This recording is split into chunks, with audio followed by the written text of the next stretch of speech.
The governor of Enugu State some days back actually paid on a scheduled visit to the College of Health Technology, a state's higher institutions. I'm talking about Oji River in Enugu State. And he had a one-on-one discussions and interactions with the students, asking them how the school is, what they need, what they are expecting the government to do for them, and how their teachers treat them.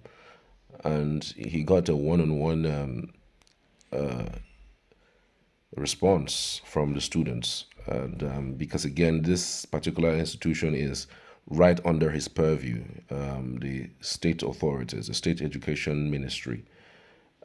So he paid an unscheduled visit. I mean, this is somebody who practically is so busy. I'm sure you have noticed that he has been co-opted into one committee that has there's one certain committee that is supposed to oversee the affairs of the police infrastructure across the state, and he has been going around the country, quite frankly. And so, but this particular day, he decided, you know what, let me pay an unscheduled visit to this College of Technology in Oji River. And, he interacted with the students, and the students actually opened up to some of their challenges and what is needed to improve the institution and even learning as well. This is exactly what governance should be. But there's also one controversy that triggered this. So many persons says that Okolora might have been the one that have triggered this particular incident. But I'll tell you what about that right after we watch this video.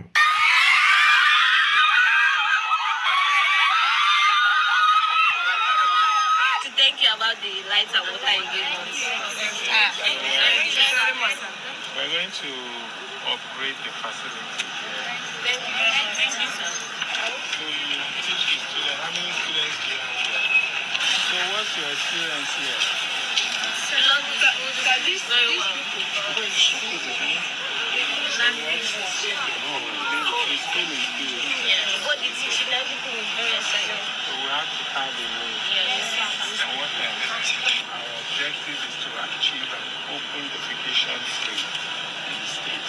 So we need those community health workers, right? So let nobody lie to you that you don't have work when you graduate. There's work waiting for you, right? Okay, so put in your best. Thank you very much, sir.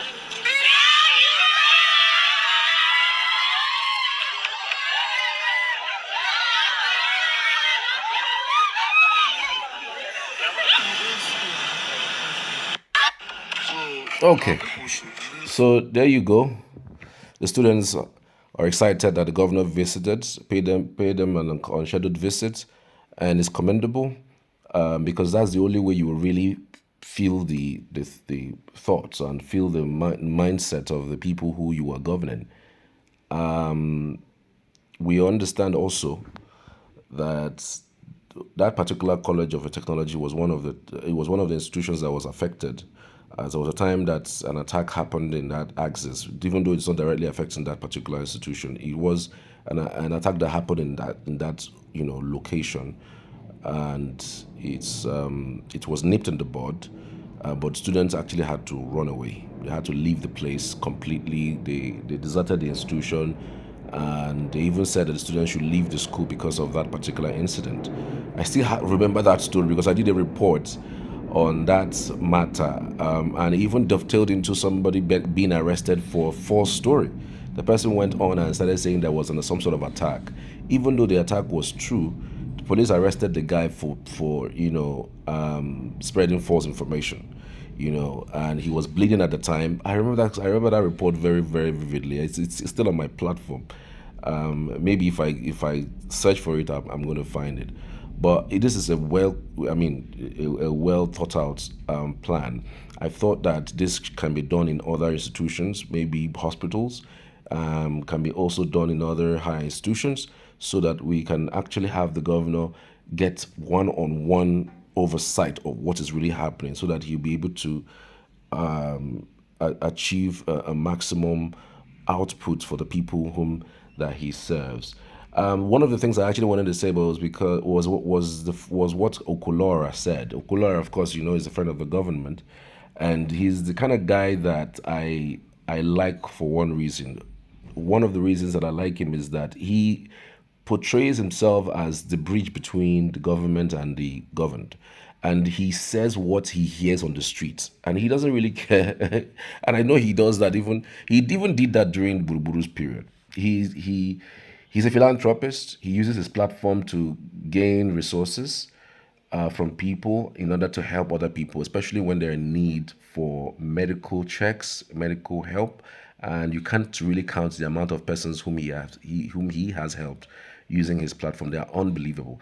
But so he recently came out to say clearly that the governor of Enugu State, since he joined APC, has not done so much. In fact, the work in the state has stopped.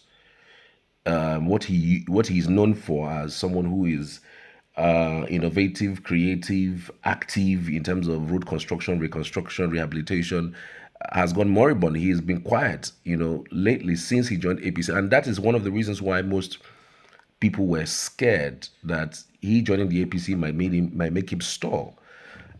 Yes, he was appointed something at the federal level, but I don't think that had stopped him from doing other things, more like meeting up with his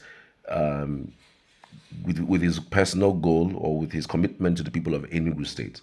So Okulara recently said that since he joined the APC, nothing has been happening in the state, and his government, Peter Mbah's government's people, his aides and his appointees came out with all sorts. I mean, there are tons of videos that are out there online showing that the governor is actually even working even much more than he was doing while he was with the PDP. So I will show you some of the videos. I think that will be in my next visuals. All right, I'll show you some of those videos, and I'll tell you what exactly the government is saying in response to Okulora as it relates to some other issues. And there's also a particular pending issue on security.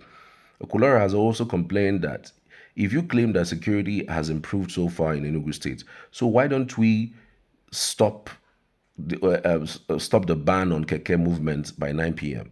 Because part of the reasons why the past government installed that thought of killing keke movements and tricycle movements by 9 p.m. upwards in Enugu was because of the heightened insecurity at that time. So he was saying something along the lines of, if you think that you have a really improved security, then allow keke to drive on Enugu Road at least from 9 p.m., maybe extend it to 10 or maybe to 11 or something.